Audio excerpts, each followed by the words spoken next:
Opposition Leader. Thank you, Mr. Speaker, for your indulgence. So as we are entering the festive season, let me read to us a verse to encourage us this morning. In the beginning was the Word, and the Word was with God, and the Word was God. He was with God in the beginning. The Word became flesh and made his dwelling among us. So as we celebrate Christmas, we are celebrating that Word, the Word who is both perfect God and perfect man, whose death in our place has secured for us everlasting peace with God. Last time I make fun of bro blue me member blow is gwalkana emi talem Jesus dialogue Christmas here. In many ways he's right, because Christmas happened for Easter. He came to die. That was the purpose of his coming. So no matter what me make fun of bro blue me, he was preaching a sermon. Yes, Pastor. So thank you again for the opportunity to briefly add the voice of the peace-loving, law-abiding and long-suffering people of Aotearoa to the Sine motion moved by the Honourable Prime Minister on Thursday of last week, sir. Let me also, sir, join the Honourable Prime Minister on behalf again of the hard-working people of Aotearoa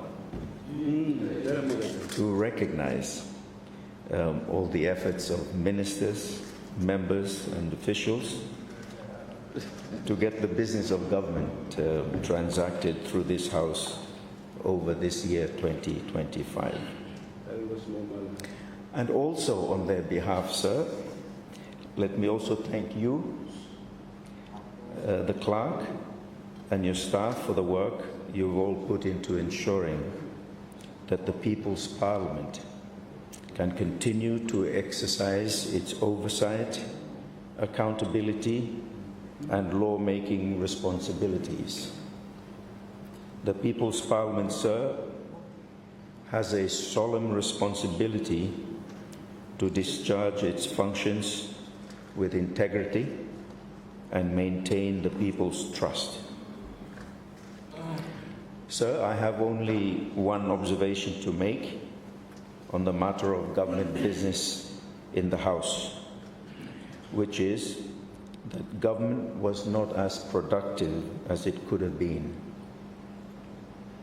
The list of priorities and legislative agenda outlined during the speech from the throne, sir, was not matched by what came through the House.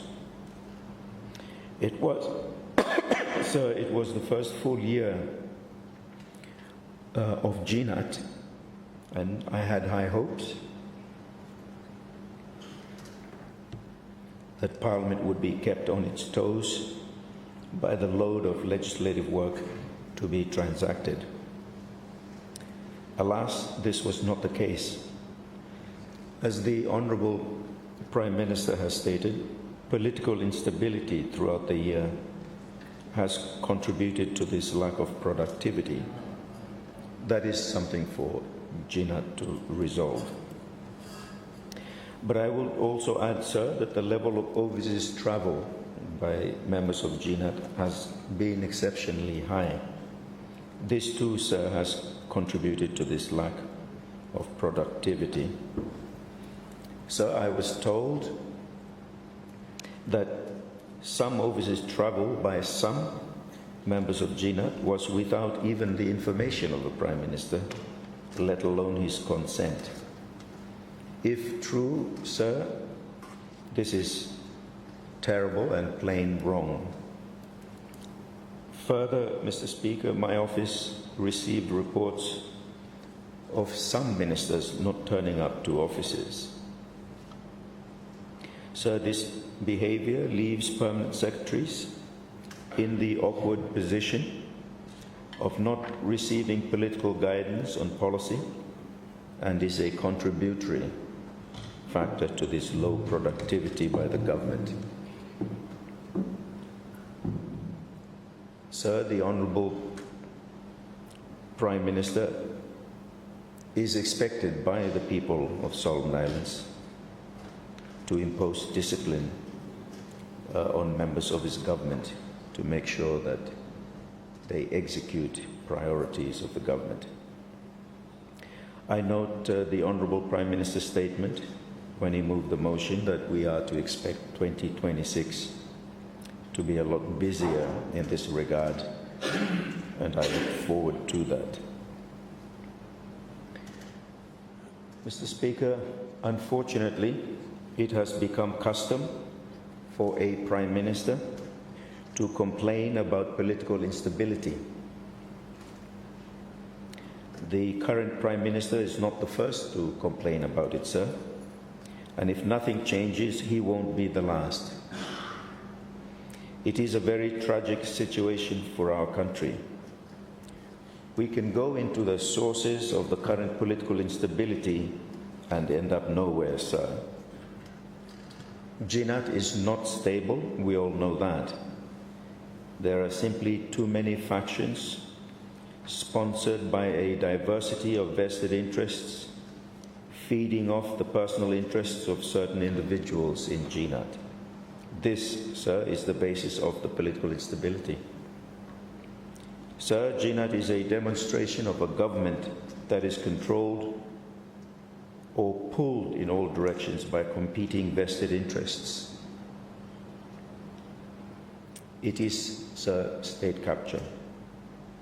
It is not possible, sir, to speak of the national interest as the sole driver of decision-making in Jinat.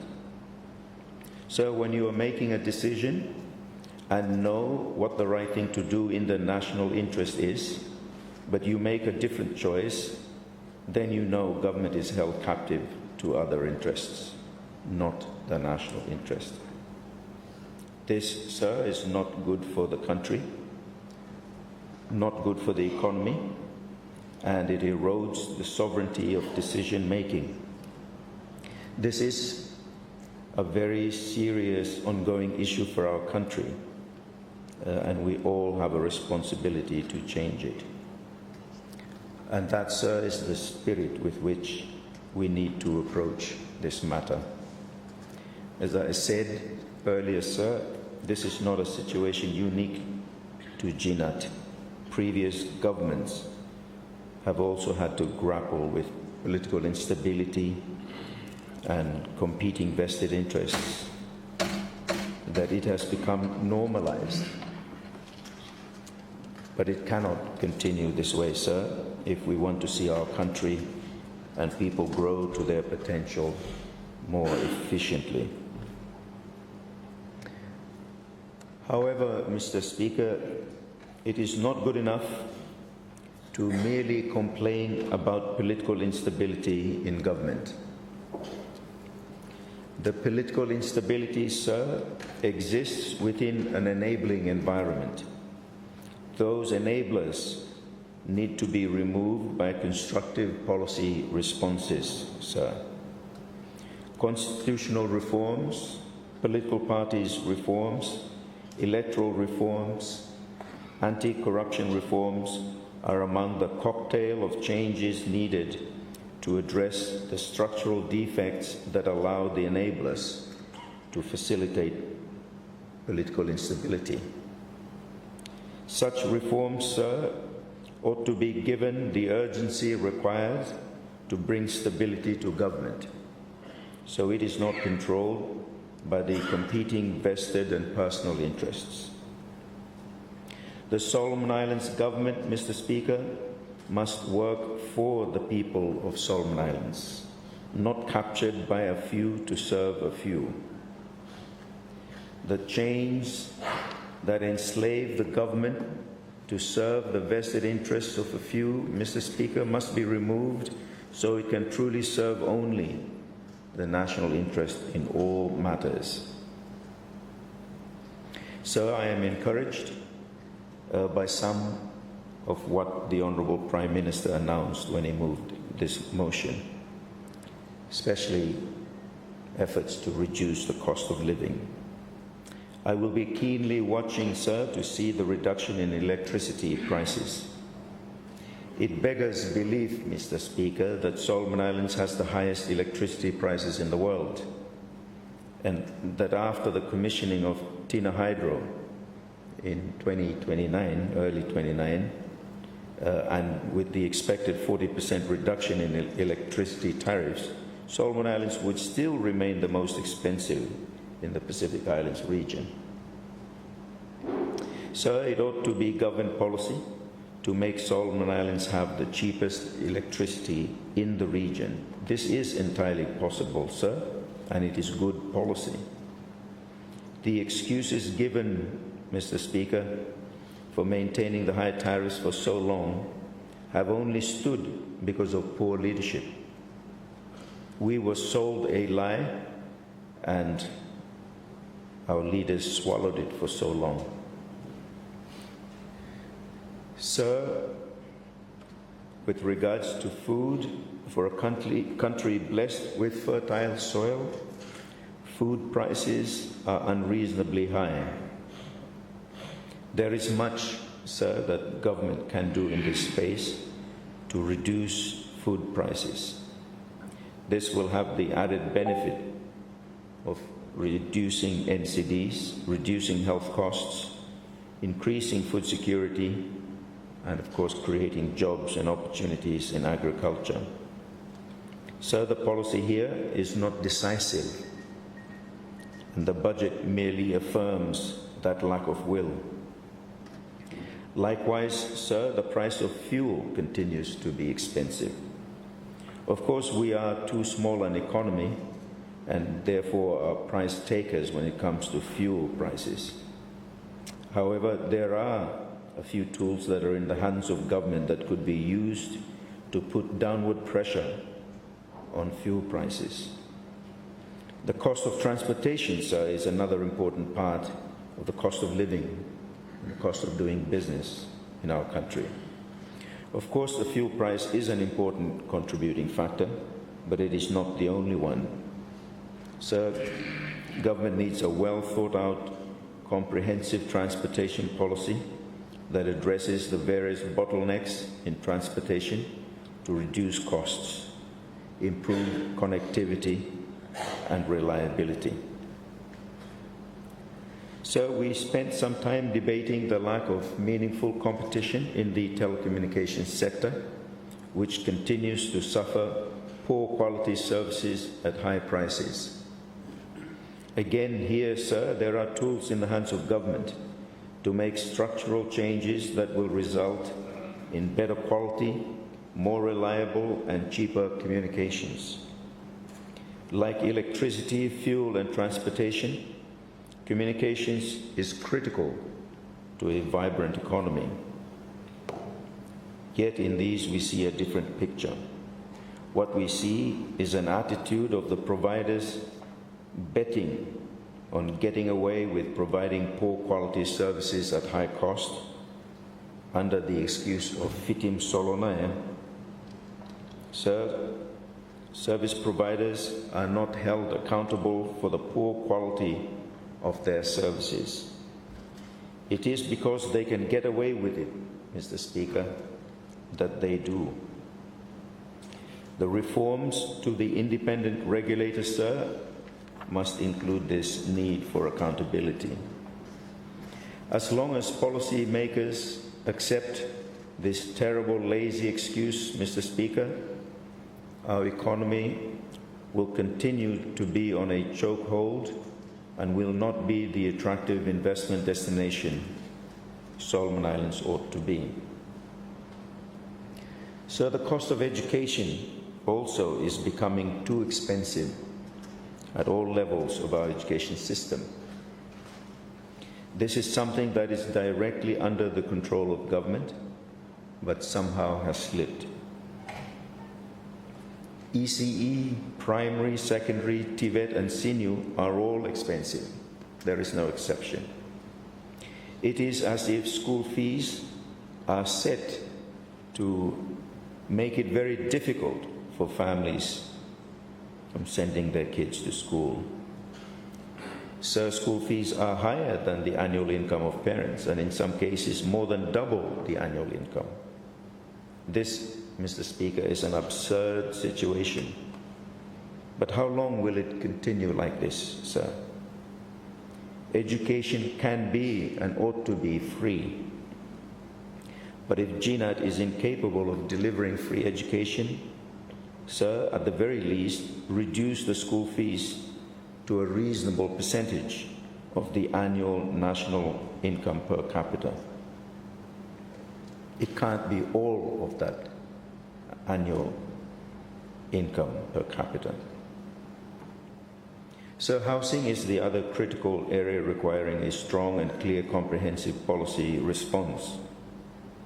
The current policy position, sir, is one of neglect. The result is the high rents that are beyond the affordability of many Solomon Islanders, especially the young. Urban centers, sir, are showing a clear class divide when it comes to housing. Mr. Speaker, bank lending, government incentives, land availability and values, infrastructure and access to public utilities are all important elements to be considered in the cocktail of policy responses to this important sector. But neglect cannot be an option, sir. In terms of economic policy, Mr. Speaker, government is right to point to the growth potential in minerals, tourism, fisheries, agriculture, infrastructure development, telecommunications, aviation, and commerce. So it is one thing to identify these growth sectors, but it is quite another to realize their true potential. It is the role of government policy, sir, to unlock that potential, both fiscal and other policy. This is, sir, where there is clearly lethargy. The government cannot do everything, of course, and that is certainly not what I am trying to say. However, government is the key player in enabling other players to do their part in creating the opportunities in these sectors that would lead to realizing their potential. The 2026 budget, sir, does not provide the game-changer initiatives in these growth sectors. There's increases in allocations, but as we discovered during Committee of Supply, the decisive investments are just not there. Sir, as I said during Committee of Supply proceedings, to unlock the potential in these sectors, government needs the will to set aside $2 to $3 billion per year for the next 3 years allocated to targeted initiatives. Such a serious investment will pay dividends in the medium term. We wouldn't have to wait long. Hybrid coconut and cocoa, for instance, only takes 18 months to harvest. A substantial investment in nurseries, farms, extension services, processing for both these crops have the potential to double the GDP on the back of just those two crops over the midterm and create many jobs and business opportunities.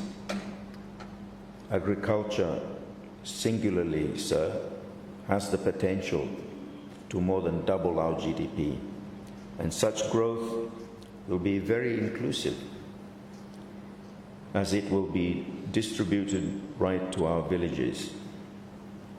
And it ought to be a no-brainer, sir, to invest significantly in this sector. However, sir, 2026 will be another year that potential will remain just that, potential. Sir, one can say the same for fisheries and tourism. BINA aside, the allocations to both those sectors are not game changers. It seems, sir, that the government's fiscal policy for these key sectors is one of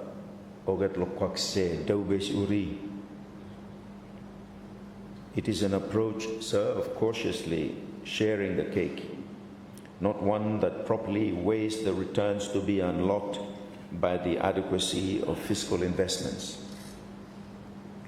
As long as this attitude drives government's fiscal policy, sir, we will not realize the potential in these sectors. Government's fiscal policy needs to be purposeful, deliberate, and designed to create economic and employment opportunities, sir. The current policy disposition, sir, is to throw funds at something and hope that as a byproduct it will create such opportunities. I know, sir, that BINA is not an aside, and I acknowledge the serious budgetary commitment made to it. It is important, sir, to find the right vehicle to take on the responsibility of developing BINA to its potential in a timely manner. So minerals are a non-renewable resource that must always be kept at the forefront of policy and decision-making in this sector. Therefore, Mr. Speaker, sustainability of income from this sector must guide policy on how to maximize and allocate income and wealth from the sector. Equitable and inclusive growth is also an important policy outcome in this sector. Our experience in the gross mismanagement of the forestry resource over many years must be instructive, Mr. Speaker.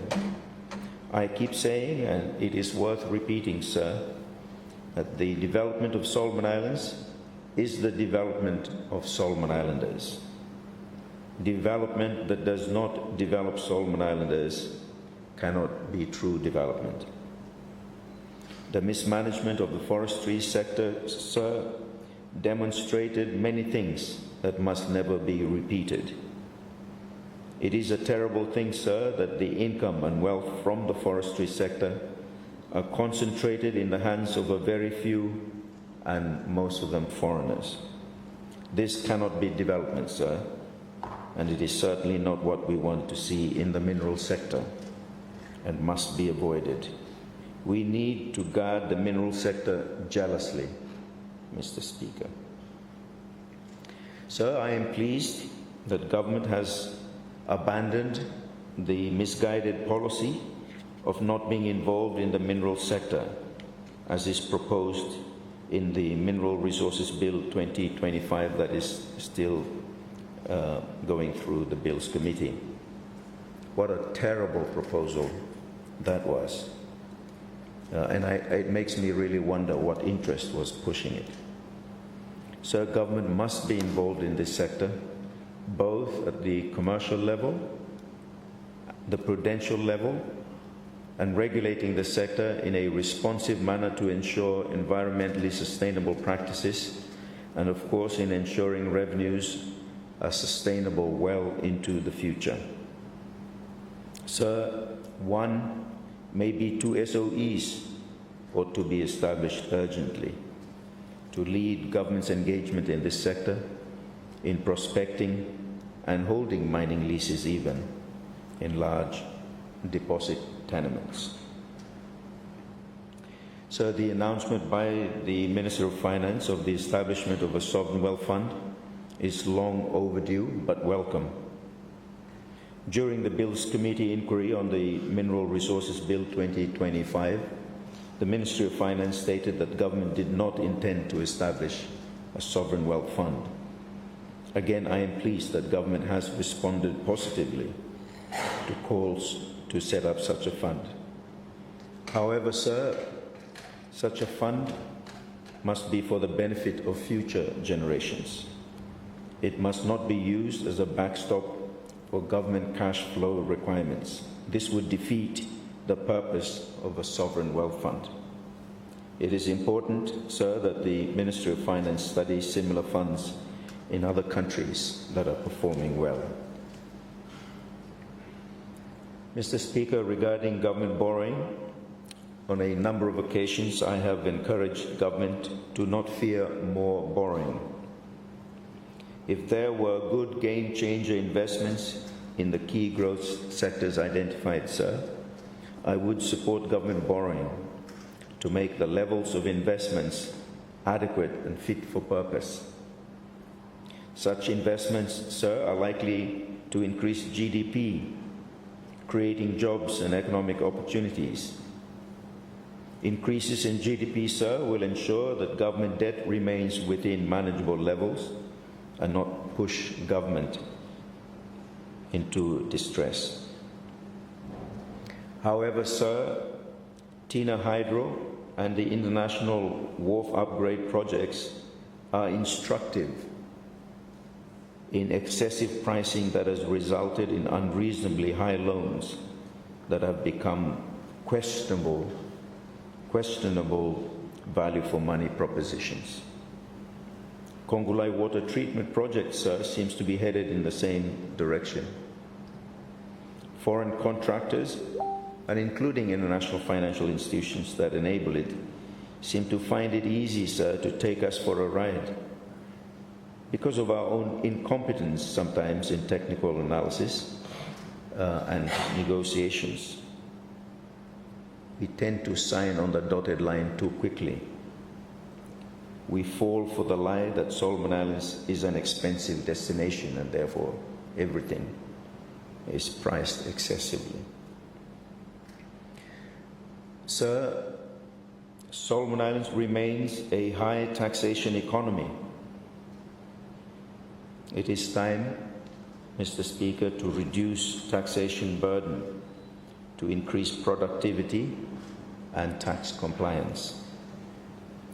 You know, sir, the curve used to illustrate the theoretical relationship between tax rates and the resulting level of government tax revenues is called the Laffer curve.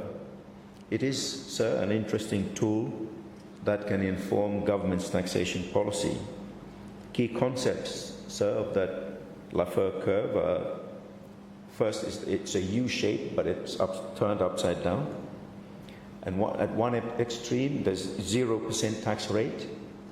Then the government collects zero revenue. At the other extreme, there's 100% tax rate, and the government collects zero revenue as well, because people will either not work, not invest, or evade taxes. The optimal rate, sir, is between, of course, 0 and 100%. And as you rise from 0, you will hit a part of the curve, sir, where maximum revenue is being collected by the government. And if you go past that optimum level, sir, you will see tax avoidance increasing.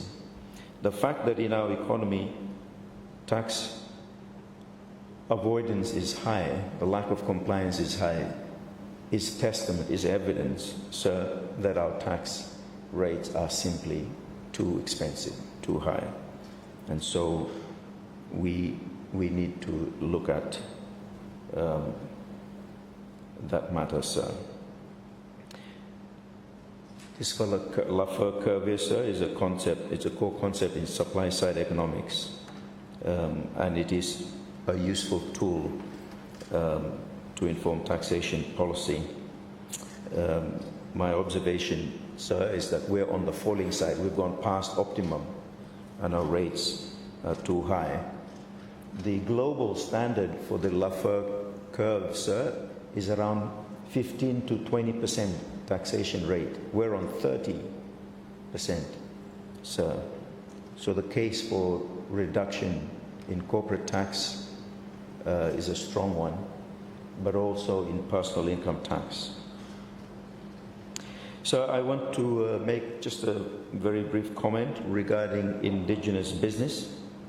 as there is a great need, Mr. Speaker, for deliberate, by design, affirmative action policy to create favorable conditions and the requisite support ecosystem that will make indigenous business thrive.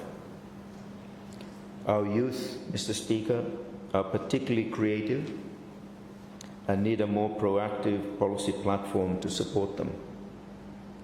So government must not treat indigenous business as deserving only of crumbs that fall off the table. Yumi got a big ting for foreign investors, but a very ting ting for our own people. This one in Nosteret. Before I conclude, sir, let me say that I am disappointed on the government's neglect of matters of social and environmental protection. I've been speaking about the economy, and our economy is built on the environment, Mr. Speaker. Environmental degradation will eventually result in a degraded economy. Unsustainable environmental exploitation cannot be part of the economy we must build.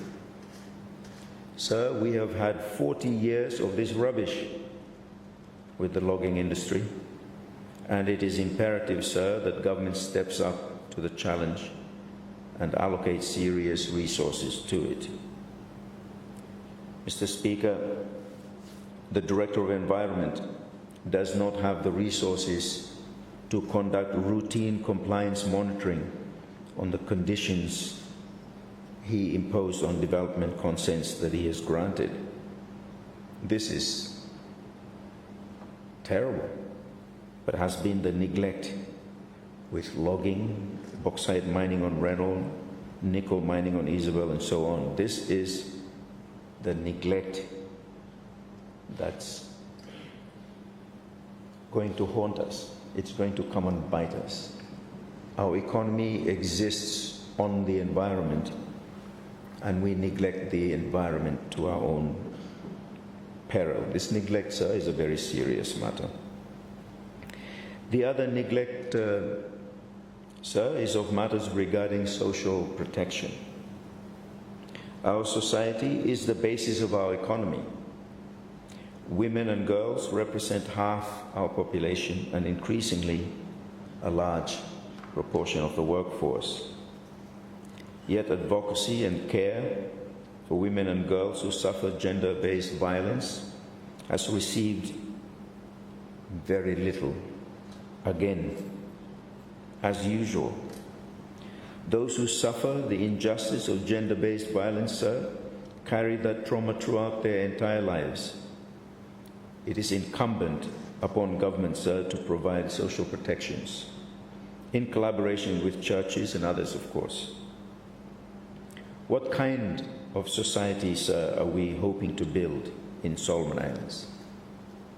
Surely, sir, it cannot be one that neglects the 70% of women and girls who suffer gender-based violence. Government's response to this cancer in our society should be one of zero tolerance, should be one that recognizes it as cancer and seeks the treatment needed to eradicate it. But the continuing neglect, sir, shows a terrible picture. It is as if government acknowledges the problem is too big and therefore too hard to address and throws chicken feed at it, just to quiet any complaints. The need is desperate, sir, and urgent for a comprehensive and adequately resourced program to respond to gender-based violence beyond the lip service that has been ongoing policy, government policy for so long. It's not just this government, it's gone. A couple of governments prior have also had this same neglect. So let me now conclude by wishing all a wonderful Christmas. For unto us a child is born, unto us a son is given, and the government shall be upon his shoulder, and his name shall be called Wonderful, Counselor, Mighty God, and the Prince of Peace. Throughout these lovely islands, sir, may our people experience his peace, joy, and love this Christmas and always. I pray especially, sir, for our women and girls, that boys and men are caring and loving toward them always, and to those who suffer violence and neglect, sir, that they may know the love of Christ this Christmas and always. Thank you, Mr. Speaker. Thank you very much, Honourable Member for our Kelangalanga and the Opposition Leader.